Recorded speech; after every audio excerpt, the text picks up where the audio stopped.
Hello student, welcome back to my channel Samrat academy. Student, जितने बच्चे class 10th में और 4 मार्च को विज्ञान का पेपर देने वाले उनके वीडियो सबसे ज्यादा इंपॉर्टेंट है मेरे प्यारो चो।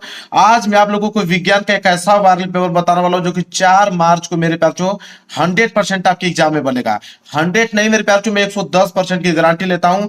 अगर नहीं आया मेरे प्यारो चो तो इसी वीडियो की आके कमेंट कर देना कि यहां से क्वेश्चन नहीं आया है मेरे प्यारो चो। 824 ईएम कोड है मेरे प्यारो चो, और इस कोड का पेपर में जितने प्रश्न मैं आपको बताऊंगा सारे प्रश्न आपको देखने को मिलेगा। इस बात का दावा है मेरा। मैं कह रहा हूं 110% गारंटी है, तो गारंटी आज इस वीडियो को देख लीजिए। जाइए, नहीं आएगा तो इसी वीडियो के आके इसमें कमेंट कीजिएगा मेरे प्यारे बच्चों। लिख के देता हूं गारंटी कि आप लोगों का साइंस में 95% ना आए तो कहिएगा। एडमिट कार्ड लेकर जाना, अनुक्रमांक और नाम मेरे प्यारे लिख दीजिएगा। सबसे अच्छी बात है कि इसमें जितने प्रश्न है सारे प्रश्नों का उत्तर मैंने बोर्ड एग्जाम की कॉपी पे लिख के लेके आया है। कैसे लिखना है, कैसे अरेंज करना है चीजों को, ताकि 1 नंबर एग्जामिनर आप लोगों को काट ना पाए। पूर्णांक है 70 नंबर, तो 70 में 70 नंबर बिल्कुल आप लोगों का फिक्स है। 3 घंटे 15 मिनट का पेपर है। गारंटी है मेरा कि 2.5 घंटे के अंदर में पूरा का पूरा क्वेश्चन पेपर को सॉल्व कर पाओगे विज्ञान के पेपर को। नीचे जब पढ़ोगे तो मेरे पास जो सामान्य निर्देश दिया गया है, सामान्य निर्देश में पहला निर्देश बोला है कि प्रारंभ के 15 मिनट परीक्षार्थियों को प्रश्न पत्र पढ़ने के लिए निर्धारित है। मतलब 15 मिनट आपको समय दिया जाएगा इस क्वेश्चन पेपर को पढ़ने के लिए, और 3 घंटे में इस क्वेश्चन पेपर को सॉल्व करना होगा। इसके बाद है दूसरा कि प्रश्न पत्र 2 खंडों में, खंड अ तथा खंड ब में विभाजित है। यह पेपर 2 खंडों में बना हुआ है, एक तो खंड अ, दूसरा खंड ब। इसके बाद है खंड अ तथा खंड ब 3 उपखंड दिए गए, क ख ग में विभाजित है। मतलब खंड अ में भी 3 उपखंड दिए गए हैं, खंड ब में भी 3 उपखंड दिए गए हैं। 3 उपखंड इसलिए होता है साइंस में क्योंकि फिजिक्स के, केमिस्ट्री के, बायोलॉजी के तीनों के अलग अलग खंड बनते हैं। इसके बाद चौथा है कि प्रश्न पत्र के खंडों में बहुविकल्पीय प्रश्न जिसमें सही विकल्प का चुनाव कर ओएमआर शीट पर नीले अथवा काले बॉल पॉइंट पेन से सही विकल्प वाले गोले को पूर्ण रूप से भरें। खंडों में बहुविकल्पीय प्रश्न आएंगे, 20 बहुविकल्पीय प्रश्न आएंगे। इसमें फिजिक्स के भी, केमिस्ट्री के, बायोलॉजी तीनों के प्रश्न मिलाकर 20 नंबर का ऑब्जेक्टिव क्वेश्चन बनेगा। इनका उत्तर आपको ओएमआर शीट पे देना होगा। नीले पेन का यूज कर सकते हैं या काले पेन का यूज कर सकते हैं। पेन आपका बॉल पॉइंट पेन होना चाहिए, जेल वाली पेन नहीं लेकर जाना, इतना बात आप बिल्कुल याद रखें। इसके बाद एक खंड अ में बहुविकल्पीय प्रश्न है, तो प्रत्येक प्रश्न के लिए 1 अंक निर्धारित है। मतलब 20 बहुविकल्पीय प्रश्न 20 नंबर के लिए पूछा जाएगा। एक प्रश्न 1 नंबर का है तो 20 बहुविकल्पीय प्रश्न 20 नंबर का पूछा जाएगा खंड अ में। इसके बाद है खंड ब। खंड ब में वर्णनात्मक प्रश्न आपको देखने को मिलेगा। उसमें आपके लघुत्तरीय और दीर्घोत्तरीय 4 और 6 नंबर वाले प्रश्न देखने को मिलेगा। इसके बाद प्रत्येक प्रश्न के सम्मुख उनके निर्धारित अंक दिए गए हैं। मतलब हर एक प्रश्न के आगे लिखा हुआ मिलेगा कि प्रश्न 1 नंबर का है, कि 2 नंबर का है, कि 4 नंबर का है, कि 6 नंबर का है। जितना भी नंबर का होगा हर एक प्रश्न के आगे लिखा हुआ मिलेगा। इसके बाद खंड ब के प्रत्येक उपखंड के सभी प्रश्न एक साथ करना आवश्यक है। खंड और प्रत्येक उपखंड नए पृष्ठ से प्रारंभ किया जाए। कहने का मतलब खंड ब में 3 उपखंड रहेंगे, क, एक ख और एक ग। ये फिजिक्स का, एक केमिस्ट्री का, एक बायोलॉजी का। अगर आपने फिजिक्स कर लिया, केमिस्ट्री करने जा रहे हो तो नए पेज से आप इसको प्रारंभ करें, बायोलॉजी करने जा रहे हो तो नए पेज से आप प्रारंभ करें। बिल्कुल लिख के लेके आया हूं, मैं दिखाऊंगा आपको। इसके बाद सभी प्रश्न अनिवार्य, जितने भी प्रश्न इसमें दिए गए सारे प्रश्न करना अनिवार्य है। ठीक है, आप देखिए मेरे प्यारे बच्चों, पेपर आप लोगों का यहां से स्टार्ट है। मैं आप लोगों को दिखाता हूं, देखिए पेपर स्टार्ट है यहां से। सबसे पहले आएगा खंड अ, और खंड अ में रहेंगे मेरे प्यारे बच्चों बहुविकल्पीय प्रश्न। खंड अ में मेरे प्यारे बच्चों बहुविकल्पीय प्रश्न देखने को मिलेगा। सबसे पहले आ गया उपखंड क। उपखंड क में मेरे प्यारे बच्चों यहाँ फिजिक्स के प्रश्न रहेंगे। फिजिक्स के प्रश्न पूछे जाएंगे। देखिए 20 बहुविकल्पीय प्रश्न 20 नंबर के लिए पूछा गया है। देखिए पहला प्रश्न क्या बोला है मेरे प्यारे बच्चों, ध्यान से देखिए। कह रहा है कि निम्न में दिए गए किस माध्यम में प्रकाश की चाल न्यूनतम होती है। सबसे ज्यादा इंपॉर्टेंट, प्रकाश की चाल तो न्यूनतम। अब चाल न्यूनतम का मतलब होता है कम। किस माध्यम में प्रकाश की चाल न्यूनतम है या कम है मेरे प्यारे बच्चों। तो जल में, कांच में, हीरा में कि निर्वात में। तो मेरे प्यारे बच्चों इसका राइट आंसर क्या होगा मेरे प्यारे बच्चों, सबसे कम पूछा है तो होगा हीरा में। हीरा में प्रकाश की चाल सबसे कम होती है मेरे प्यारे बच्चों, क्योंकि हीरे का अपवर्तनांक क्या होता है मेरे प्यारे बच्चों, ज्यादा होता है। तो जिसका अपवर्तनांक ज्यादा होगा उसमें प्रकाश की चाल कम होती है मेरे प्यारे बच्चों। इतना बात आप बिल्कुल याद रखिए। देखिए एक चलता है डायग्राम आपका। सबसे देखो ठोस, ठीक है, ठोस से ज्यादा प्रकाश की चाल किसमें होती है मेरे प्यारे बच्चों, द्रव में। द्रव से ज्यादा किसमें होती है मेरे प्यारे बच्चों, गैस में होती है। गैस की अगर हम बात करें, गैस से ज्यादा किसमें होती है मेरे प्यारे बच्चों, निर्वात में। निर्वात में प्रकाश की चाल सबसे अधिक होती है, सबसे अधिक निर्वात में होती है। और सबसे कम जो होता है ठोस में, और हीरा जो है सबसे ठोस पदार्थ होता है और इसका अपवर्तनांक ज्यादा होता है। ठोस है तो अपवर्तनांक ज्यादा होगा। हीरे का अपवर्तनांक कितना होता है मेरे प्यारे बच्चों, अगर कभी कोई पूछ ले तो बता देना कि 2.4 होता है। इतना बात आप याद रखना मेरे प्यारे बच्चों। और सबसे कठोर धातु हीरा ही होती है। अगर पूछ ले कि किस माध्यम प्रकाश की चाल सबसे अधिक होती है, या अधिकतम होती है तो किसमें? निर्वात में, क्योंकि निर्वात में सबसे ज्यादा होती है, अधिकतम होती है। तो निर्वात में सबसे ज्यादा होती है और हीरा में सबसे कम होती है, क्योंकि हीरा सबसे ठोस पदार्थ है। क्लियर है? बहुत सारे प्रश्न मैंने क्लियर करा दिया। चलिए क्वेश्चन दूसरे की तरफ कह रहा है कि एक लेंस वस्तु के स्थिति विशेष के लिए आभासी सीधा आवर्धित प्रतिबिंब बनाता है, लेंस होगा। कह रहा है कि वो कौन सा लेंस है जो किसी वस्तु का प्रतिबिंब जो है आभासी बनाता है, सीधा बनाता है और आवर्धित, आवर्धित मतलब मेरे प्यार जो बड़ा बनाता है। ठीक है, वो कौन सा लेंस है इसमें से बताइए। तो वो मेरे प्यार जो है उत्तल लेंस। क्या है मेरे प्यार जो? उत्तल लेंस है, क्योंकि अवतल लेंस मेरे प्यार जो आभासी और छोटा बनाता है। ठीक है, लेकिन इसमें पूछा है आभासी और सीधा और बड़ा भी, तो बी वाला ऑप्शन होगा उत्तल लेंस मेरे प्यार जो। अगर प्रश्न यही पूछ देता, घुमा देता प्रश्न कि आभासी, ठीक है, और छोटा बनता है तो अवतल लेंस। क्लियर है? चलिए क्वेश्चन तीसरा ये कह रहा है कि R1 व R2 प्रतिरोध के दो तार समांतर क्रम में जोड़े जाते हैं, इनका तुल्य प्रतिरोध होगा। बहुत ही ज्यादा इंपॉर्टेंट है मेरे प्यार बच्चों।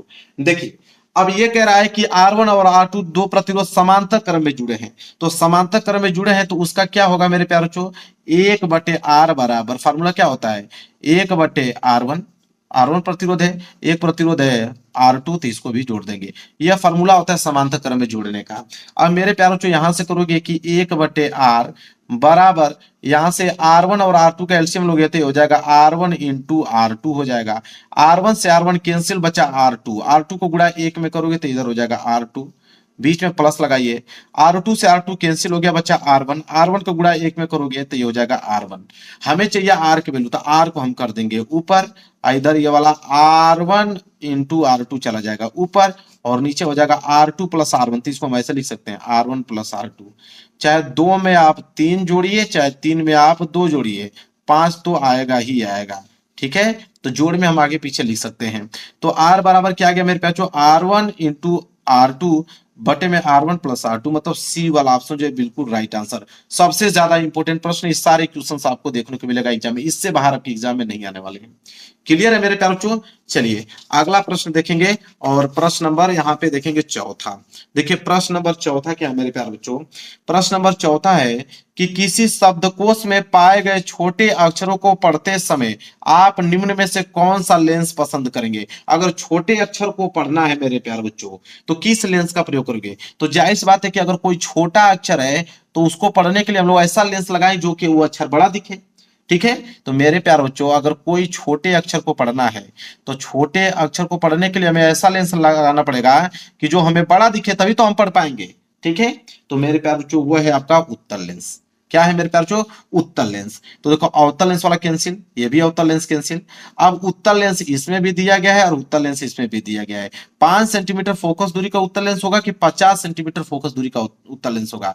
तो इतना बात आप याद रखें, जितना फोकस दूरी कम होगा उतना ही वस्तु जो है कोई भी अक्षर बड़ा दिखेगी। ठीक है, तो 50 और 5 में छोटा कौन है? 5 सेंटीमीटर, बात खत्म। जितना फोकस दूरी कम होगा समझ लीजिए उतना ही वस्तु बड़ी दिखेगी। इतना बात याद रखिए।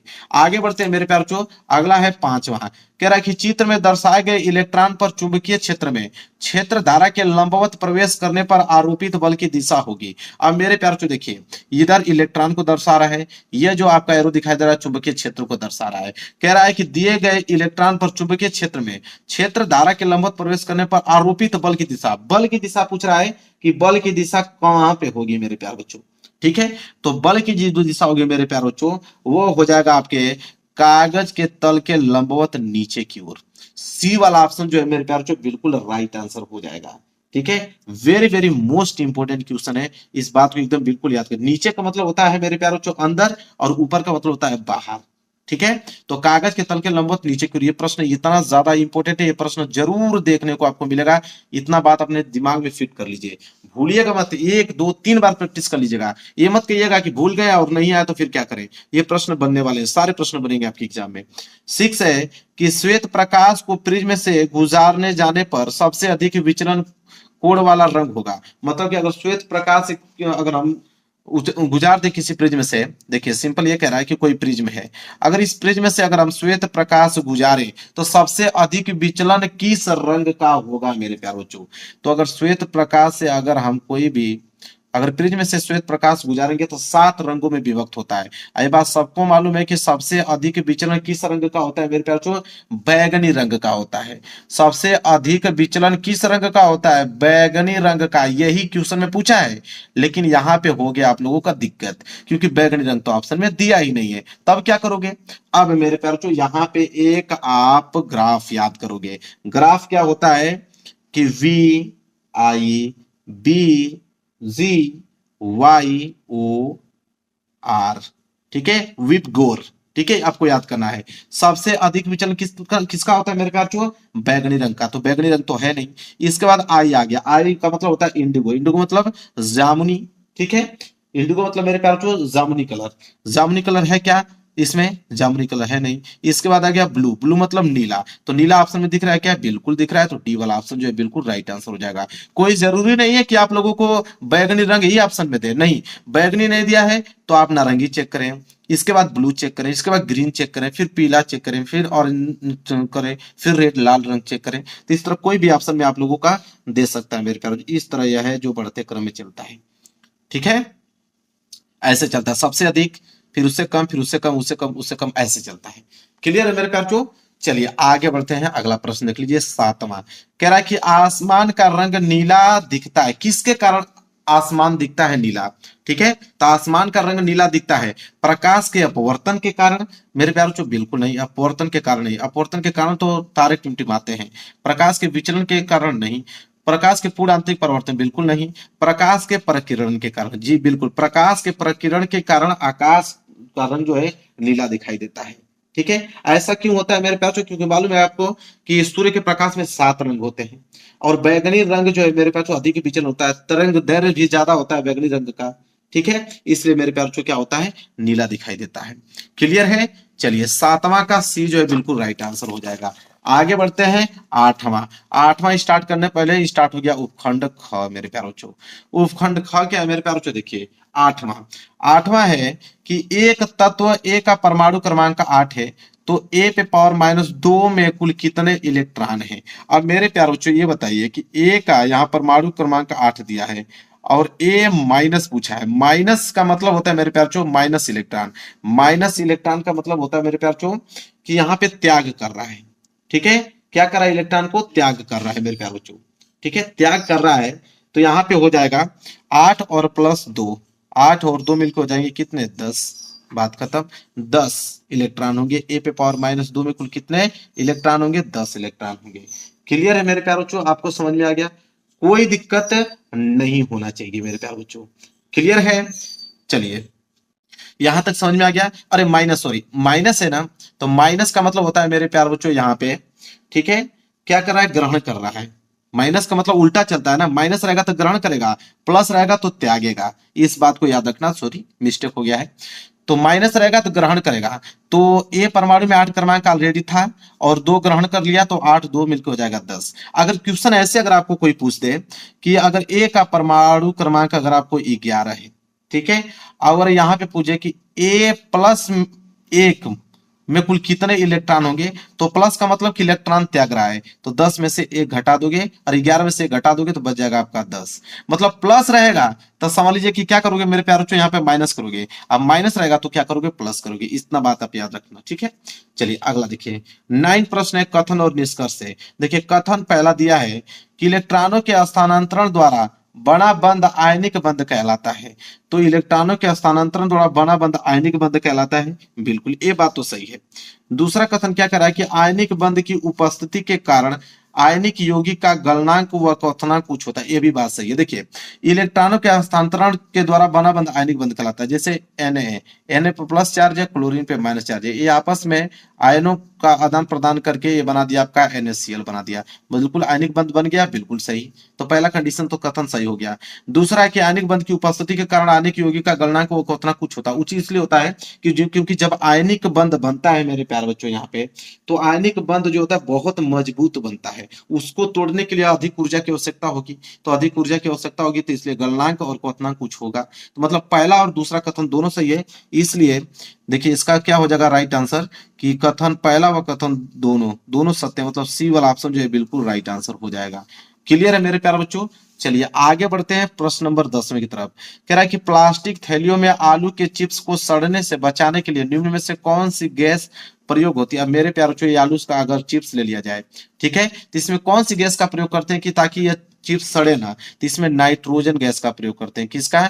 नाइट्रोजन गैस का प्रयोग करते हैं मेरे प्यारे बच्चों, क्योंकि नाइट्रोजन जो होता है वो सड़ने से बचाएगा। ठीक है, अगर ऑक्सीजन का प्रयोग कर दोगे तो ऑक्सीजन के साथ अभिक्रिया करके बिल्कुल खराब कर देगा वो। ठीक है, तो नाइट्रोजन जो जो भी चिप्स वाला, जो भी पैकेट वाला सामग्री देखोगे, कुरकुरे वगैरह जो भी खाते हैं, उसमें नाइट्रोजन गैस भरा रहता है। ठीक है, इतना बात आप बिल्कुल याद रखें। इसके बाद देखिए, मेथिल ऑरेंज विलयन का रंग अम्लीय माध्यम में होगा। तो देखिए, मेथिल ऑरेंज विलयन का रंग अम्लीय माध्यम में होगा। अब मेरे प्यारे बच्चों देखिए, मेथिल, यहां पे ट्रिक बताता हूं, मेथिल ल आ गया तो समझ लिया मेरे प्यारे बच्चों लाल रंग होगा। ठीक है, क्या हो जाएगा? लाल रंग। ठीक है, यहां से आप क्लियर कर लीजिएगा। अब मेथिल है तो ये क्या होगा मेरे प्यारे बच्चों? अम्लीय। जब लाल हो गया तो क्या हो जाएगा मेरे प्यारे बच्चों? अम्लीय हो जाएगा। अब देखिए, ऑरेंज, ऑरेंज में जो होता है मेरे प्यारे बच्चों, नारंगी रंग होता है। क्या होता है? नारंगी या पीला रंग कह सकते हो। ठीक है, और यह क्या होता है मेरे प्यारे बच्चों? क्षारीय होता है। क्या होता है? क्षारीय होता है। तो आपसे क्वेश्चन में क्या पूछा है कि मेथिल ऑरेंज विलयन का रंग अम्लीय माध्यम में होता है, तो अम्लीय यहाँ पे क्या है मेरे प्यारे बच्चों? अम्लीय तो मेथिल है, और मेथिल का रंग कैसा होता है? लाल होता है। तो लाल मतलब डी वाला ऑप्शन जो है बिल्कुल राइट आंसर हो जाएगा। क्लियर है मेरे प्यारे बच्चों, समझ में आ गया। एक क्वेश्चन और बन जाता है फिनेफ्थलीन। ठीक है, ये क्वेश्चन बन जाता है मेरे प्यारे बच्चों, अगर आ जाएगा तो इसका ऑप्शन दे दीजिएगा। ठीक है, आंसर फिनेफ्थलीन पूछता है कि फिनेफ्थलीन का रंग कैसा होता है। ठीक है, तो देखिए, फिनेफ्थलीन में अगर अम्लीय होगा, ठीक है, और एक होता है क्षारीय, तो आप याद रखिए कि फिनेफ्थलीन क्षारीय जब होगा तो उसका रंग गुलाबी होता है मेरे प्यारे बच्चों। क्या होता है? गुलाबी होता है। अगर अम्लीय होगा तो यह रंगहीन होता है। तो इतना बात आप बिल्कुल याद रखें। क्लियर है। चलिए अगला प्रश्न देखते हैं, प्रश्न नंबर 12। प्रश्न नंबर 12 है, निस्तापन प्रक्रिया में, देखिए निस्तापन, एक निस्तापन होता है, एक भर्जन होता है। निस्तापन में क्या होता है मेरे प्यारे बच्चों कि कार्बोनेट अयस्क को वायु की अनुपस्थिति में इतना गर्म करें कि वह बिना गले ऑक्साइड में बदल जाए। ठीक है, और मेरे प्यारे बच्चों एक होता है आपका भर्जन। भर्जन क्या होता है कि सल्फाइड अयस्क को वायु की उपस्थिति में इतना गर्म करें कि वह ऑक्साइड अयस्क में बदल जाए। तो यहाँ पे निस्तापन है मेरे प्यारे बच्चों, तो निस्तापन के लिए कौन सा ऑप्शन सही होगा मेरे प्यारे बच्चों? कार्बोनेट अयस्क, कि कार्बोनेट अयस्क को वायु की अनुपस्थिति में गर्म करते हैं मेरे प्यारे बच्चों। ठीक है, अगर यही भर्जन पूछता मेरे प्यारे बच्चों, तो भर्जन में क्या होता मेरे प्यारे बच्चों? पहला वाला ऑप्शन सही हो जाता कि सल्फाइड अयस्क को वायु की उपस्थिति में गर्म करते हैं। तो भर्जन रहता तो सल्फाइड अयस्क को वायु की उपस्थिति में गर्म करते हैं। हालांकि निस्तापन पूछा है तो निस्तापन में क्या होता है? कार्बोनेट अयस्क को वायु की अनुपस्थिति में गर्म करते हैं। तो डी वाला ऑप्शन जो है इसको बिल्कुल राइट आंसर हो जाएगा। इसके बाद है 13वां मेरे प्यारे बच्चों, निम्न में से कौन प्रोपेनोन का क्रियात्मक समूह है मेरे प्यारे बच्चों? अब प्रोपेनोन का क्रियात्मक समूह पूछा हुआ है, तो प्रोपेनोन का क्रियात्मक समूह मेरे प्यारे बच्चों इसमें से कौन सा होगा? तो इसमें जो होगा मेरे प्यारे बच्चों, इसका राइट आंसर होगा इनमें से कोई नहीं। अब आप कहोगे कि इनमें से कोई नहीं मतलब, अब मेरे प्यारे बच्चों देखिए, ये जो दिया है CHO, ये जो होता है मेरे प्यारे बच्चों, ये होता है एल्डिहाइड। क्या होता है मेरे प्यारे बच्चों? एल्डिहाइड होता है। क्या होता है? एल्डिहाइड। ठीक है, इसका जो पहला सदस्य होता है इसे मेथेनल कहते हैं। क्या कहते हैं? मेथेनल कहते हैं, याद कर लीजिए, मेथेनल। ये जो होता है सिंगल बॉन्ड COOH, इसको बोलते हैं कार्बोक्सिलिक। क्या बोलते हैं मेरे प्यारे बच्चों? कार्बोक्सिलिक। ठीक है, इसका अगर हम सदस्य की बात करें तो पहला सदस्य मेथनोइक होता है। क्या होता है मेरे प्यारे बच्चों? मेथनोइक अम्ल। यहाँ पे लिख देता हूं ताकि आपको कोई भी दिक्कत ना हो मेरे प्यारे बच्चों, मेथनोइक अम्ल। ठीक है, और यह बचा आपका OH। OH होता है एल्कोहल। OH क्या होता है मेरे प्यारे बच्चों? एल्कोहल होता है। और यह क्या होता है मेरे बच्चों? मेथेनॉल। क्या होता है? मेथेनॉल। क्लियर है मेरे प्यारे बच्चों, यहाँ पे हमें प्रोपेनोन पूछा हुआ है। ठीक है, तो प्रोपेनोन अगर रहता तो वो हो जाता आपका डबल बॉन्ड ऐसे C डबल बॉन्ड O। अगर यह आपको क्रियात्मक समूह दिखता तब हम कहते हैं कि प्रोपेनल होगा, लेकिन कोई है ही नहीं, इसलिए इनमें से कोई नहीं। क्लियर है मेरे प्यारे बच्चों। अब स्टार्ट होगा उपखंड ग, क्वेश्चन नंबर 14 से। निम्नलिखित समीकरण में कौन सी समीकरण को प्रकाश संश्लेषण प्रक्रिया का समीकरण माना जाता है? बहुत ही ज्यादा इंपॉर्टेंट, अगर हम बताऊं डबल स्टार मान लीजिए प्रश्न आपके एग्जाम में 100% पूछे जाएंगे। तो मेरे प्यारे बच्चों, प्रकाश संश्लेषण प्रक्रिया का समीकरण बताना है, तो इसका राइट आंसर हो जाएगा सी वाला। समीकरण याद कर लीजिए, कार्बन डाइऑक्साइड मेरे प्यारे बच्चों और जल आपस में विक्रिया करके सूर्य के प्रकाश की उपस्थिति में पर्णरिम को यहाँ पे ग्लूकोज के रूप में, जल के रूप में, ऑक्सीजन के रूप में तोड़ते हैं। तो बिल्कुल समीकरण याद कर लीजिए मेरे प्यारे बच्चों, वेरी वेरी मोस्ट इंपोर्टेंट बता रहा हूँ, एग्जाम में आएंगे तो आएंगे। ठीक है, आप इसको बिल्कुल तैयार रखें इस समीकरण को। इसके बाद देखिए अगला क्वेश्चन क्या है। अगला क्वेश्चन मेरे प्यारे बच्चों कि सूची 1 को सूची दूसरे से मिलान कीजिए। बहुत ही ज्यादा इंपॉर्टेंट मेरे प्यारे बच्चों, वेरी वेरी मोस्ट इंपॉर्टेंट है। मिलान करना है मेरे प्यारे बच्चों, मैं मिलान करके ही बता देता हूं आप लोगों को। ठीक है, देखिए जैसे एमाइलेज है, ठीक है। अब मेरे प्यारे बच्चों एमाइलाइज कैसे मिलेगा, तो एमाइलेज किस में पाया जाता है मेरे प्यारे बच्चों, स्टार्च। तो एमाइलाइज किस में हो जाएगा, स्टार्च से मिल जाएगा, मतलब पहले का तीसरा सही होगा। फिर पीत लवण है, तो पीत लवण का क्या होगा, लिपिड्स। क्या हो जाएगा, पीत लवण में क्या होगा, लिपिड्स से मिलेगा। तो बी का क्या हो जाएगा, चौथा। सी हो गया आपका रेनिन। रेनिन जो मिलेगा वो दुग्ध प्रोटीन में पाया जाता है, तो यहाँ पे दूसरा हो जाएगा। पेप्सिन, पेप्सिन तो मेरे प्यारे प्रोटीन, तो यहाँ पे पहला जो है बिल्कुल राइट आंसर हो जाएगा। क्लियर है मेरे प्यारे, तो यहाँ पे जो होगा ए का आपका तीसरा, और बी का आपका चौथा, और सी का आपका दूसरा, और डी का आपका पहला। क्लियर है मेरे प्यारे बच्चों। चलिए, तो यहाँ पे इसका ऑप्शन, तो इसका ऑप्शन बनेगा मेरे प्यारे बच्चों इस तरह, ए का तीसरा, बी का चौथा, और सी का दूसरा, और डी का पहला। ठीक है, बिल्कुल तैयार कर लीजिएगा, ये होगा इसका आंसर मेरे प्यारे बच्चों। क्लियर है, कोई डाउट नहीं होना चाहिए। इसके बाद मेरे प्यारे बच्चों है कि अंत श्वसन के दौरान वायु प्रवाह का सही मार्ग कौन सा है, लिख लो मेरे प्यारे बच्चों, वेरी वेरी मोस्ट इंपोर्टेंट। आएगा तो आएगा, कोई रोक नहीं सकता, इसको बता देता हूं। ठीक है, अंत श्वसन के दौरान वायु प्रवाह का सही मार्ग कौन सा होता है मेरे प्यारे बच्चों, याद कर लो। सबसे पहले आएगा नसा द्वार, इसके बाद ग्रसनी, इसके बाद कंठ, इसके बाद श्वास नली, इसके बाद कुपिकाई। ठीक है, तो मेरे प्यारे बच्चों डी वाला ऑप्शन जो है बिल्कुल राइट आंसर हो जाएगा मेरे प्यारे बच्चों, वेरी वेरी मोस्ट इंपोर्टेंट है। चलिए अगला प्रश्न देखिए, प्रश्न नंबर 17, ये भी बहुत ही ज्यादा इंपॉर्टेंट है मेरे प्यारे बच्चों। निम्नलिखित आकृति में अंतःस्रावी ग्रंथियों का नाम लिखना है, कि अंतःस्रावी ग्रंथियों का नाम बताइए। ये आपको फिगर दे देगा, और फिगर में आपका ए पॉइंट है, या बी है, आपका सी है, या आपका डी है। पूछा है कि सबका नाम बताना है मेरे प्यारे बच्चों, यहाँ पे आपको ऑप्शन दिया हुआ है। ठीक है, क्या होगा इसका राइट आंसर, तो मेरे प्यार जो इसका राइट आंसर बता देता हूं, बी वाला जो है इसका राइट आंसर होगा। कैसे, आप समझिए, पूरा ध्यान से समझिए इसका। देखिए अब ए वाला, जो ए वाला ये पॉइंट आपका दिख रहा है, ए वाला का नाम होता है मेरे प्यार जो पीनियल ग्रंथि, इसको हम लोग क्या बोलते हैं, पीनियल ग्रंथि बोलते हैं। ये जो बी वाला पॉइंट दिखाई रहा आपको, ये बी वाले का नाम होता है मेरे प्यार जो पिट्यूटरी ग्रंथि। ठीक है, क्या होता है, पिट्यूटरी ग्रंथि। और ये सी वाला, जो ये वाला आपको ग्रंथि दिख रहा है, इसे बोलते हैं थायराइड ग्रंथि।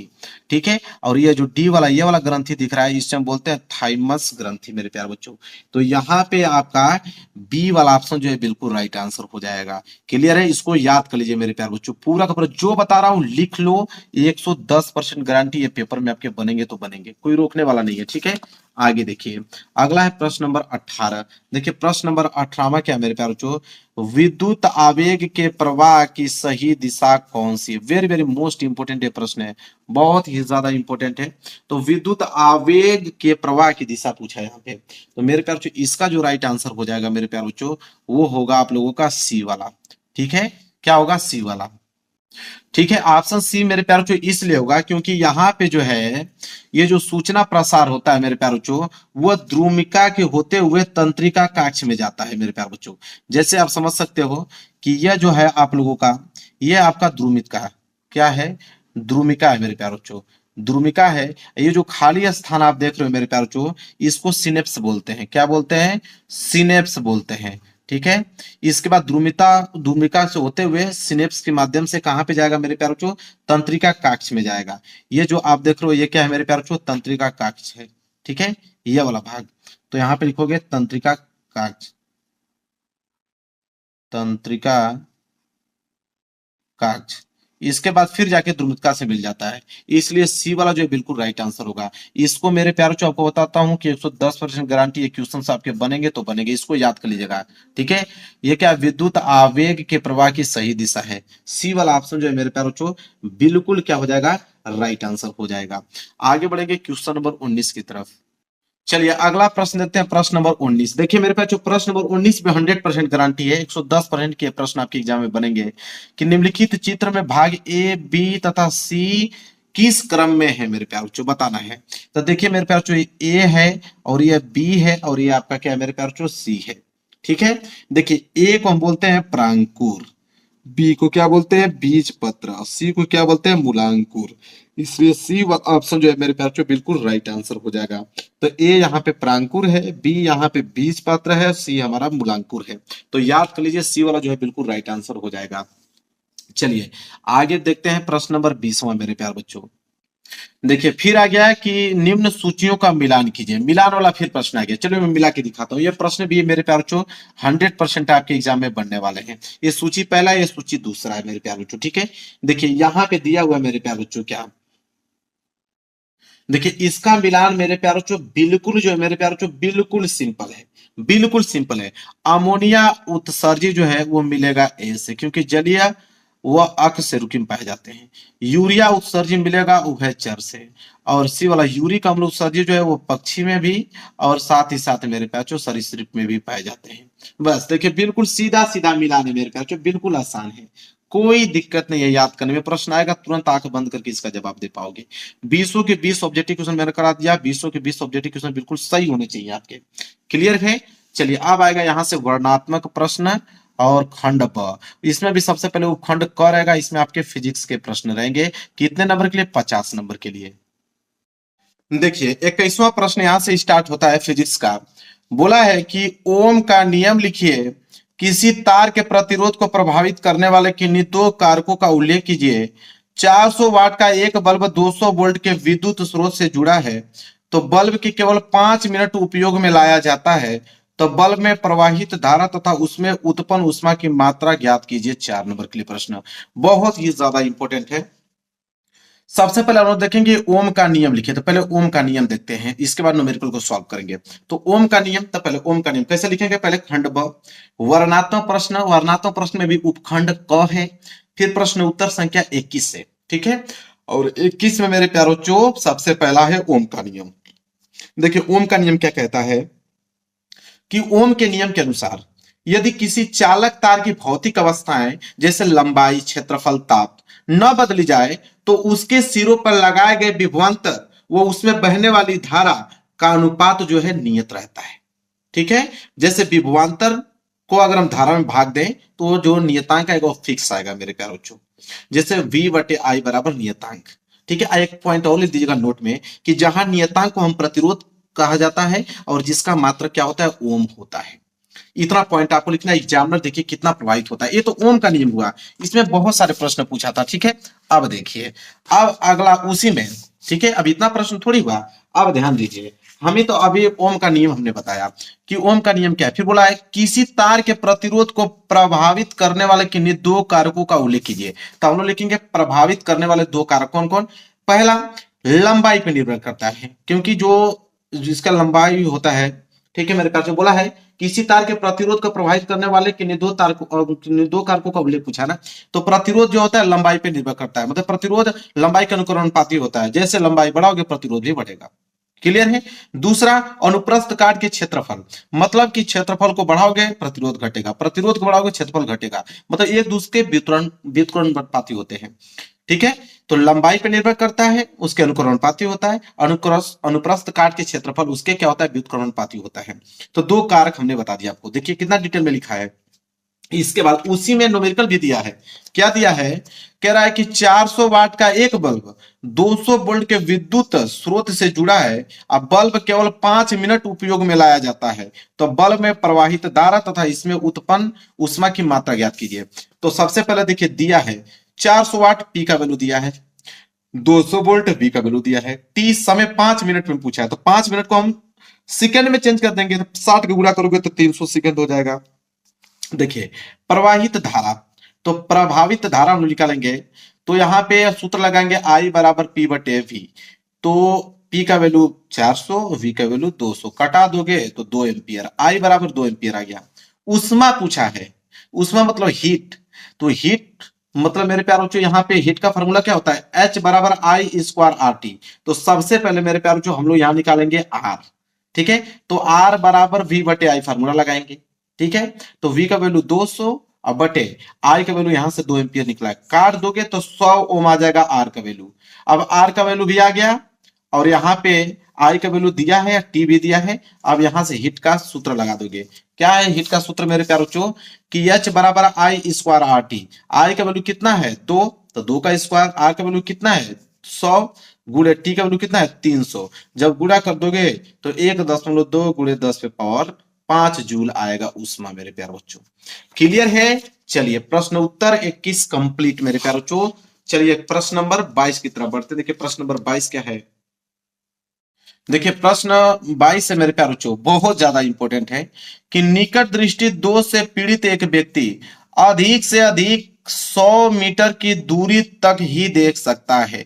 गणना कीजिए कि सही दृष्टि के लिए अर्थात अनंत दूरी तक देख सकने के लिए उसे किस प्रकृति एवं किस फोकस दूरी के लेंस का प्रयोग करना होगा। किरण आरेख भी बनाइए। 4 नंबर के लिए प्रश्न है।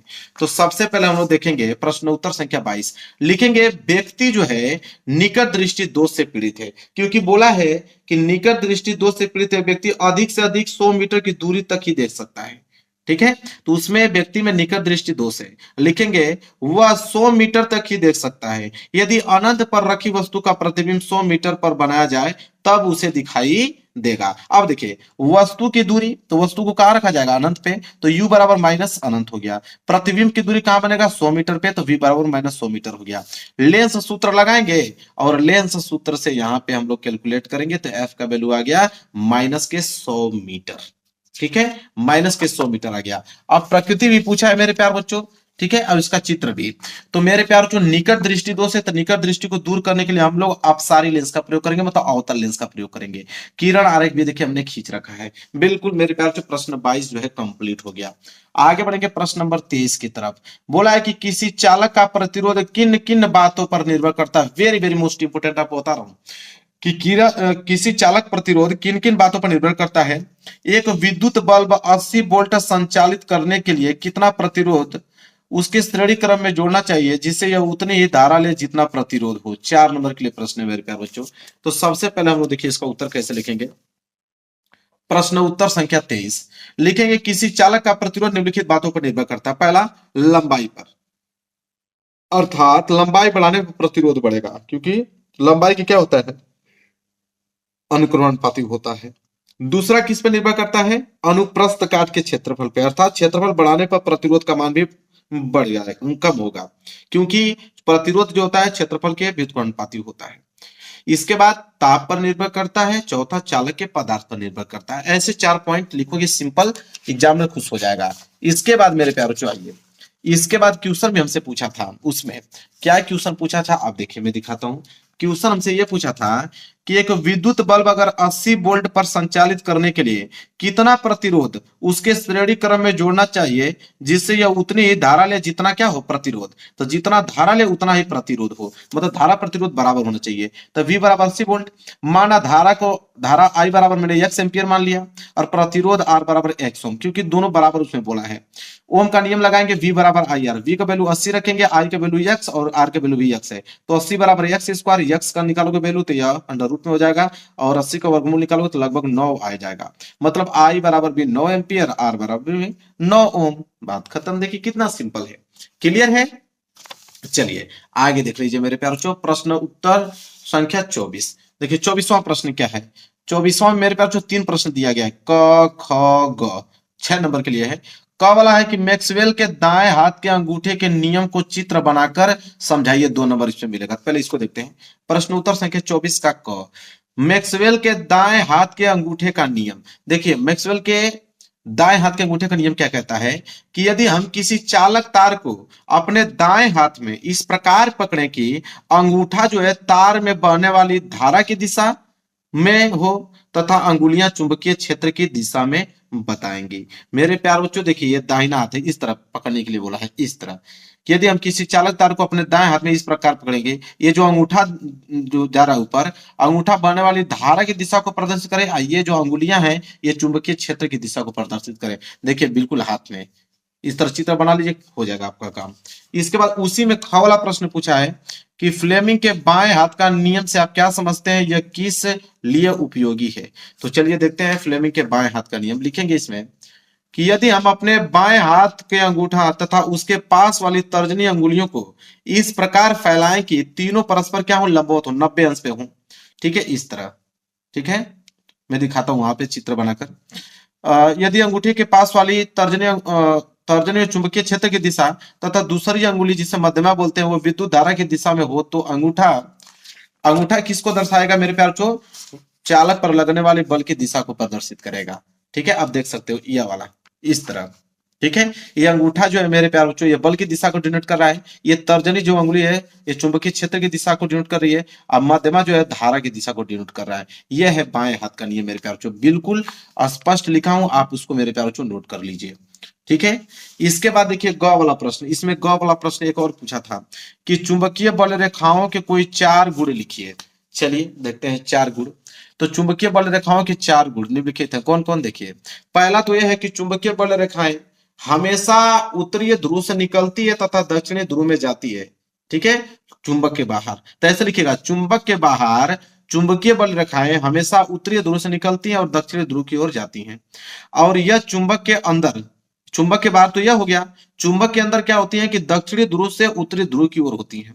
ठीक है, तो चुंबक के अंदर तो दक्षिणी ध्रुव से उत्तरी ध्रुव की ओर होती है, अब बाहर जो होता है उत्तरी ध्रुव से दक्षिणी ध्रुव की ओर जाती है, जस्ट उल्टा होता है। ठीक है, इसके बाद मेरे प्यारों को देखिए तीसरा, एक समान चुंबकीय क्षेत्र को समांतर रेखाओं द्वारा प्रदर्शित करते हैं। एक समान चुंबकीय क्षेत्र को समांतर रेखाओं द्वारा ऐसे, ठीक है, ऐसे इसको प्रदर्शित करते हैं समांतर रेखाओं द्वारा। फिर चौथा है चुंबकीय बल रेखाएं एक दूसरे को कभी नहीं काटती हैं। ठीक है, तो 4 मैंने गुण बता दिए चुंबकीय बल रेखाओं का। तो 2-2 नंबर के हिसाब से यहाँ पे 6 नंबर आपको मिल गए। अगर ये नहीं करना चाहते हो तो अथवा करके एक प्रश्न और दिया है, ये प्रश्न बहुत ही ज्यादा इंपॉर्टेंट, दोनों प्रश्न तैयार कर लेना कि एक घर में मुख्य स्रोत के 3 तार ए बी सी निकलते हैं। ठीक है, इनमें से प्रत्येक तार का नाम, कार्य तथा उनके आवरण का रंग क्या होगा। बहुत ही ज्यादा इंपॉर्टेंट है मेरे प्यार बच्चों। ठीक है, तो लिखेंगे प्रश्न उत्तर संख्या 24 का अथवा घरेलू विद्युत वितरण में प्रयुक्त तार निम्नलिखित। 3 तरह के तारे पाए जाते हैं। पहला एक विद्युतमय तार होता है। विद्युतमय तार उच्च वोल्टेज पर उपकरणों को धारा पहुंचाता है और यह आमतौर पर लाल रंग या भूरे रंग में होता है। दूसरा होता है उदासीन तार। लिखेंगे उदासीन तार वह तार होता है जो उपकरण से धारा वापस ले जाती है और यह आमतौर पर नीले रंग का होता है। किस रंग का होता है, नीले रंग का होता है। तीसरा तार का नाम होता है भू संपर्क तार, जिसे हम लोग अर्थिंग बोलते हैं मेरे प्यारे बच्चों। ठीक है, भू संपर्क तार क्या होता है कि इसमें आमतौर पर कोई धारा नहीं होती है, हालांकि इसका उपयोग बिजली के झटके से बचाने के लिए किया जाता है। यह हरे रंग का होता है। क्लियर है, चलिए उपखंड क खत्म हो गया, उपखंड ख स्टार्ट होगा मेरे प्यारे बच्चों। ठीक है, देखिए उपखंड ख यहां से स्टार्ट हो गया, क वाला क्या हो गया, समाप्त हो गया। और 25वां प्रश्न से स्टार्ट होगा मेरे प्यारे बच्चों। क्या है कि निम्नलिखित अभिक्रिया के लिए संतुलित समीकरण लिखिए। 4 है, 4 नंबर दिया जाएगा। देखिए क्या है मेरे प्यारे बच्चों, यह है पहला कि तनु सल्फ्यूरिक अम्ल दानेदार जिंक के साथ अभिक्रिया करता है। यहां पे होगा अभिक्रिया करता है, तनु सल्फ्यूरिक अम्ल दानेदार जिंक के साथ अभिक्रिया करता है। इसका हमें पहले संतुलित रासायनिक समीकरण लिखना है। तो देखिए कैसे लिखेंगे मेरे प्यारे बच्चों, तनु सल्फ्यूरिक अम्ल H2SO4 हो गया, दानेदार जिंक Zn हो गया, ये आपस में अभिक्रिया करेगा तो ZnSO4 बनाएगा और हाइड्रोजन बनाएगा। ठीक है, बिल्कुल संतुलित है, तो इसको कुछ करने की जरूरत नहीं है मेरे प्यारे बच्चों। दूसरा है तनु हाइड्रोक्लोरिक अम्ल मैग्नीशियम पट्टी के साथ अभिक्रिया करता है। तो तनु हाइड्रोक्लोरिक अम्ल मैग्नीशियम पट्टी के साथ अभिक्रिया करेगा तो क्या होगा, देखिए तनु हाइड्रोक्लोरिक अम्ल है यहाँ पे, तो हाइड्रोक्लोरिक अम्ल मतलब HCl। इसके बाद है यहाँ पे मैग्नीशियम पट्टी के साथ Mg के साथ ये जो है अभिक्रिया करेगा तो MgCl2 बनाएगा और हाइड्रोजन बनाएगा। संतुलित के लिए यहाँ पे 2 लगा देंगे, संतुलित हो जाएगा। तीसरा है कि नाइट्रोजन हाइड्रोजन गैस से संयोग करके अमोनिया बनता है। तो नाइट्रोजन हाइड्रोजन गैस जब यहाँ पे संयोग करता है अमोनिया बनाता है, तो बिल्कुल लिखेंगे। देखिए ये नाइट्रोजन हो गया और हाइड्रोजन, नाइट्रोजन हाइड्रोजन आपस में अभिक्रिया करके अमोनिया बना रहा है। यहाँ पे 2 है, यहाँ पे 3 है, यहाँ पे 2 लगा दोगे, संतुलित हो जाएगा। इसके बाद एक और है चौथा। देखिए चौथा क्या है मेरे प्यारे बच्चों कि हाइड्रोजन सल्फाइड गैस का वायु में दहन होने पर जल एवं सल्फर डाइऑक्साइड बनता है। तो हाइड्रोजन सल्फाइड गैस का वायु में दहन करने पे, तो देखिए यह ये हाइड्रोजन सल्फाइड गैस हो गया। ऑक्सीजन की उपस्थिति में जब इसको दहन करते हैं तो सल्फर डाइऑक्साइड और यहाँ पे H2 पानी में विभाजित हो गया। 2 लगा दो, 3 लगा दो, 2 लगा दो, 2 लगा दो, संतुलित हो गया। क्लियर है मेरे प्यारे बच्चों। चलिए अगले प्रश्न की तरफ बढ़ेंगे। 25वें प्रश्न के बाद आएगा प्रश्न नंबर 26। देखिए प्रश्न नंबर 26 क्या है, बहुत ही ज्यादा इंपॉर्टेंट है। प्रश्न नंबर 26 में 2 प्रश्न है। पहला है कि ससंयोजी आबंध किसे कहते हैं, ससंयोजी आबंध के 2 लक्षण लिखिए। तो देखिए इसको कैसे लिखेंगे, ससंयोजी आबंध, प्रश्न उत्तर 26 पहला वाला ससंयोजी आबंध लिखेंगे। कार्बनिक यौगिकों में इलेक्ट्रॉन की साझेदारी द्वारा बना हुआ बंध जो है ससंयोजी आबंध कहलाता है। ठीक है, ससंयोजी आबंध के 2 लक्षण पूछा है। पहला लिखेंगे यह कार्बनिक यौगिक में बनता है, दूसरा लिखेंगे यह इलेक्ट्रॉन की साझेदारी से बनता है। क्लियर है। चलिए फिर इसके बाद दूसरा है कि निम्नलिखित यौगिकों के आईपीएससी नाम लिखना है। CH3 single bond CH2 single bond CHO, इसका आईपीएससी नाम लिखना है तो ये हो जाएगा प्रोपेनल। ठीक है, दूसरा वाला CH3 single bond CO single bond CH3, ये कहलाएगा आपको प्रोपेनल। ये दोनों बहुत ही ज्यादा इंपॉर्टेंट है, आप इसको तैयार कर ले, वेरी वेरी मोस्ट इंपॉर्टेंट मेरे प्यारे बच्चों है। इसके बाद आइए प्रश्न उत्तर 27 के पास। देखिए प्रश्न 27वां है कि निम्न पर टिप्पणी लिखिए। 6 नंबर आपको दिए जाएंगे। विस्थापन विक्रिया किसे कहते हैं, 2 नंबर इस पे। एस्टिलीकरण विक्रिया किसे कहते हैं, 2 नंबर इस पे। और कीटोन समूह के यौगिकों का नामकरण, 2 नंबर इस पे। सबसे ज्यादा देखिए एस्टिलीकरण और विक्रिया बहुत ज्यादा इंपॉर्टेंट है, एग्जाम में बनेंगे तो बनेंगे ही बनेंगे। ये तीनों टॉपिक आप मेरे प्यारों बिल्कुल तैयार कर लीजिए। पहला विस्थापन विक्रिया है, प्रश्न उत्तर संख्या 27 लिखेंगे क वाला विस्थापन विक्रिया लिखेंगे कि जब कोई अधिक क्रियाशील तत्व किसी कम क्रियाशील तत्व को उसके लवण के विलयन से विस्थापित कर दे, ऐसी अभिक्रिया को विस्थापन अभिक्रिया कहते हैं। जैसे जिंक है और फेरस सल्फेट है। अब देखिए जिंक अधिक अभिक्रियाशील है Fe से, लोहा से, तो लोहा को कर दिया विस्थापित, जिंक जो है सल्फेट के साथ अभिक्रिया करके जिंक सल्फेट बना दिया। क्लियर है। इसके बाद है आपका एस्टरीकरण अभिक्रिया, सबसे ज्यादा इंपॉर्टेंट। देखिए एस्टरीकरण अभिक्रिया किसे कहते हैं, बहुत ही ज्यादा इंपॉर्टेंट है। लिखेंगे कार्बोक्सिलिक अम्ल और अल्कोहल के बीच होने वाली एक रासायनिक प्रतिक्रिया है। इस प्रतिक्रिया में एस्टर और पानी बनता है। नोट कर लीजिए, उदाहरण आपको बिल्कुल देना है मेरे प्यारे बच्चों। ये एथेनोइक अम्ल है, एथेनॉल है, आपस में विक्रिया करके सांद्र सल्फ्यूरिक अम्ल के साथ मतलब H2SO4 के साथ यहाँ पे एथाइल एथेनॉइड बना रहा है। ठीक है, नोट के साथ ही साथ जल बना रहा है। तो ये जो एथाइल एथेनॉइड है इसे एस्टर कहते हैं और ये जल है। बिल्कुल नोट कर लीजिए, आपके एग्जाम में बनेंगे तो बनेंगे, कोई रोक नहीं सकता इसको। ठीक है, चलिए आगे देखिए मेरे प्यारे बच्चों। अगला है कीटोन का नामकरण। पूछा था ना कि कीटोन समूह के यौगिकों का नामकरण, तो लिखेंगे कीटोन का नामकरण। लिखेंगे पहला, इसमें अनुलग्न ओन लगता है। क्या लगता है, ओन का प्रयोग लगता है। तो इसमें अनुलग्न ओन लगता है। इसका समूह जो होता है मेरे प्यारे बच्चों, सिंगल बॉन्ड कार्बन के साथ डबल बॉन्ड के साथ ऑक्सीजन जुड़ता है। तीसरा, इसका पहला सदस्य जो है तो प्रोपेनॉन होता है। ठीक है, CH3 single bond C double bond O से जुड़ा हुआ सिंगल बॉन्ड CH3। ठीक है, 3 हमने इसका बता दिया नामकरण। ठीक है, तो ये बोला था कीटोन समूह के यौगिकों का नामकरण। अगर ये तीनों प्रश्न नहीं करना चाहते हो तो अथवा करके दिया है आपके पास। 3 प्रश्न और दिए गए हैं कि ब्लीचिंग पाउडर का जल शोधन में उपयोग लिखिए, 2 नंबर इसमें मिलेगा। तो देखिए प्रश्न उत्तर संख्या 27 का अथवा लिखेंगे उपयोग। ठीक है, इसका उपयोग जो है ब्लीचिंग पाउडर का, इसका उपयोग सूती तथा लिनेन वस्त्रों तथा लकड़ी की लुगदी के विरंजक पेयजल शोधन में चीनी के सफेद करने में प्रयोग किया जाता है। ठीक है, दूसरा है कि प्लास्टर ऑफ पेरिस से जिप्सम प्राप्त करने की रासायनिक समीकरण लिखिए। तो देखिए मेरे प्यारे बच्चों, plaster of Paris CaSO4 whole twice dot H2O, साथ ही साथ H2O से जब हम विक्रिया करा रहे हैं तो CaSO4 और H2O बना रहा है। ठीक है, जिप्सम बना रहा है। ठीक है, अभिक्रिया पूछा है, रिएक्शन हमने रिएक्शन बता दिया। इसके बाद संक्षारण को उदाहरण द्वारा समझाइए, 2 नंबर इसमें मिलेगा। तो हेडिंग डालोगे संक्षारण लिखोगे, वह अभिक्रिया जिसमें धातु की ऑक्सीजन नमी या अन्य रसायनों से धीमी अभिक्रिया द्वारा धीरे धीरे नष्ट हो जाती है, संक्षारण कहलाती है। अब इसका उदाहरण की अगर हम बात करें, देखिए उदाहरण लिखेंगे कि लोहे पर जंग लगना एक संक्षारण का उदाहरण है। धातुओं की चमक धीरे धीरे खत्म होना, धातुओं की ताकत कमजोर होना। ठीक है, उदाहरण मैंने बता दिया। चलिए अब उपखंड ग स्टार्ट होगा, बायोलॉजी वाला। ठीक है, इसके बाद प्रश्न नंबर 28 है, जैव निम्नीकरण और गैर जैव निम्नीकरण पदार्थों के बीच अंतर बताइए और इनके उदाहरण भी दीजिए। ठीक है, चलिए देखिए लिखेंगे उपखंड ग प्रश्न उत्तर संख्या 28। लिखेंगे जैव निम्नीकरण, हेडिंग डालेंगे, लिखेंगे वे अपशिष्ट पदार्थ जिनका जैविक कारकों द्वारा अपघटन हो जाता है जैव निम्नीकरण अपशिष्ट कहलाते हैं। जैसे सब्जी, घरेलू कचरा, रुई, पट्टी, ये सारी चीजें नष्ट हो जाएंगी। अब गैर जैव निम्नीकरण में क्या होता है कि वे अपशिष्ट पदार्थ जिनका जैविक कारकों के द्वारा अपघटन नहीं होता है, जैसे गैर जैव निम्नीकरण अपशिष्ट कहलाते हैं। जैसे में प्लास्टिक, जैसे है प्लास्टिक वैसे को वैसे ही रहेगा। प्लास्टिक की बोतलें, पॉलिथीन, कांच, ये सारी चीजें जो है गैर जैव निम्नीकरण के अंतर्गत आती हैं। अब आ गया प्रश्न उत्तर संख्या 29।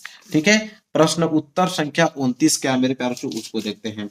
देखिए क्या है, 29 में दो प्रश्न है। एक का वाला है कि मनुष्य में उपस्थित विभिन्न लार ग्रंथियों के नाम लिखिए, बहुत इंपॉर्टेंट है। तो लिखेंगे क वाला कि 3 जोड़ी लार ग्रंथियां पाई जाती हैं, एक अधो हनु ग्रंथिया, दूसरा कर्णपूर्ण ग्रंथिया, तीसरा अधो जीवा ग्रंथिया। 3 ग्रंथियां पाई जाती है, तीनों का नाम मैंने लिख दिया, आप लिख लीजिए। इसके बाद है मनुष्य के 2 पाचक ग्रंथियों के नाम तथा कार्य लिखिए। तो लिखेंगे दूसरा का, एक तो होता है आग्नेयसिक ग्रंथि, ठीक है, लिखेंगे इसमें मेरे प्यारे बच्चों, और एक होता है जठर ग्रंथि। तो देखिए ख वाला का पहला जठर ग्रंथि लिखेंगे, यह अमाशय में स्थित होती है और इनका कार्य जठर रस स्रावित करना होता है।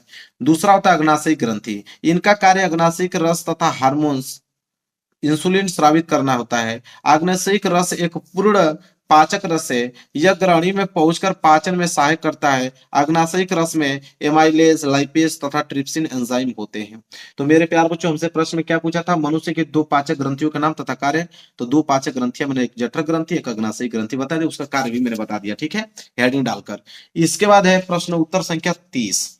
देखिए 30वां प्रश्न है कि मानव शरीर की सबसे बड़ी ग्रंथि का नाम लिखिए तथा उसके कार्य का वर्णन कीजिए। तो देखिए लिखेंगे मानव शरीर की सबसे बड़ी ग्रंथि यकृत होती है। यकृत के कार्य की अगर हम बात करें तो पहला पीत रस का श्रावण करना, पीत लवण का उत्सर्जन करना, हिपेरिन नामक प्रतिस्कंदन कारक एवं रुधिर स्कंदन की महत्वपूर्ण प्रोटीनों को उत्पादन एवं श्रावण करना। इसके बाद है मेरे प्यारे बच्चों, विभिन्न माध्यमों की सहायता से मानव शरीर में वसा एवं कार्बोहाइड्रेट उपापचय का नियमन करना। ठीक है, इसके बाद यूरिया का संश्लेषण। तो मैंने यहाँ पे यकृत का कार्य भी बता दिया और मानव शरीर की सबसे बड़ी ग्रंथि यकृत होती है, इसका भी जवाब मैंने दे दिया। इसके बाद मेरे प्यारे बच्चों प्रश्न उत्तर संख्या 31 आई है, सबसे ज्यादा इंपॉर्टेंट, ये आपके एग्जाम में बनेंगे तो बनेंगे, इसको कोई रोकने वाला नहीं है, कि मानव आहार नली में होने वाली पाचन क्रिया का वर्णन कीजिए। ठीक है, वेरी वेरी मोस्ट इंपोर्टेंट मेरे प्यार बच्चों है, ये कह रहा हूं आपको 100% बनेंगे तो बनेंगे आपके एग्जाम में। देखिए सबसे पहले प्रश्न उत्तर संख्या 31 डालोगे, फिर सबसे पहले ये चित्र बनाओगे। देखिए सिंपल चित्र बनाया हूं, ये आपका मुख है, यह ग्रसनी है, फिर भोजन नली में जाता है, भोजन के बाद आमाशय में जाता है, फिर ग्रहणी से होते हुए छोटी आंत में, फिर जाते जाते यहाँ पे मूत्राशय में। ठीक है, यहाँ पे जाते हुए ये बड़ी आंत है, फिर ये गुदा द्वार है। ठीक है, मलाशय, सॉरी ये मलाशय है, फिर गुदा द्वार होते हुए बाहर चला जाता है। ठीक है, तो यह आप पहले फिगर बना लीजिएगा। फिगर बनाने के बाद पहले डालिएगा मेरे प्यारे बच्चों यहाँ पे पाचन, कि पहले पाचन क्या होता है।